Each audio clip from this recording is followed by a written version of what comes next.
survive peace as well.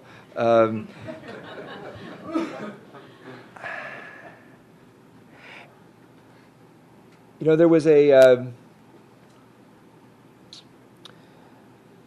19th century rabbi, now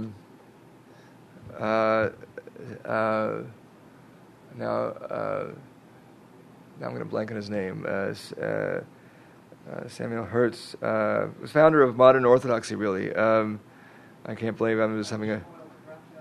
Right. Samuel Raphael Hirsch. In his commentary on the Bible, it's prescient. He was foreseeing the future, and he's talking about again the Exodus from Egypt, and he says the sin of Egypt was they thought that because they had the upper hand and they had the power, that they could look down on everybody else and do what they want. And he says, the message for us, Jews, is that someday, when we have our, I don't know if he said state, he doesn't say state, but he said, when we're, someday when there's going to be a future when we're going to have a restored autonomy, whatever, we need to remember that.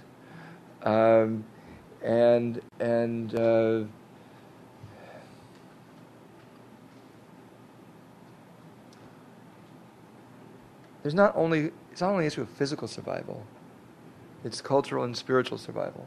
I said that from the very beginning.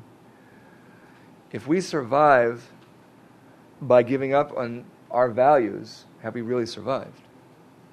Emil Fackenheim, the philosopher, Jewish philosopher, talked about the 11th commandment, not to give Hitler posthumous victories.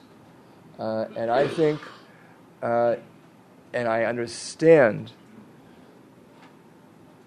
some of the crippling effects of oppression. We know the studies which show that people who were beaten as children are more likely to beat others when they become parents or adults themselves.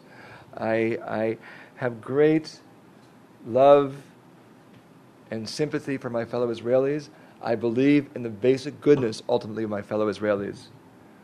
And but if we allow things that even came out of our own suffering to change our values, who we have been and need to be, then we've given Hitler a posthumous victory. Yes. Levi Meyer with the New Israel Fund. Yes. First of all, I want to say thank you for your presentation. I know you made Aliyah, but I think you need to spend more time going around and talking to people because your tone is terrific and your perspective is really, I think, important, which leads to two separate questions I have. First of all, as you know, although people in this room may not, the New Israel Fund has been the direct subject of the attack of the two organizations that you mentioned. And this is really a low point in Israel in terms of civil rights and human rights and democratic values in this case. And I want your perspective on whether, I was just talking to my friend here, whether this is just a low point and there are high points and there are low points and things go up and down, or whether you see a movement in one direction. It's not the right direction at the moment, but I would like you to give perspective on that. Two, kind of a follow-up on the lady to the right over there. When you spoke about the fact that both sides have rights and that you can't always exercise all the rights you have because there are other realities around you, the thing I immediately think about is on the Israeli side, there's the reality of the territories and the settlers and their perception, which I think is actually valid, that there are rights there too, but they're going to have to give up rights too, and that's one of the important things that I don't know whether you didn't mention that at all, not in your conversation, not when she spoke, so I wish you would comment. That's a good point. First of all, everyone really should appreciate the amazing work that the New Israel Fund is doing under tremendous pressure right now, both from attacks from without and sometimes pressure because of those attacks to give up your values, and that you're standing strong is incredibly important. And yes, I do speak. Most of my speaking I do in the Jewish community in synagogues around this country. That's what I'm doing now. I do have some other also speaking events here in the D.C. area. Not so much. There will be one in the Jewish tonight at Busboys and Poets. At the Tikkun conference tomorrow, and then next Thursday I'll be back in town.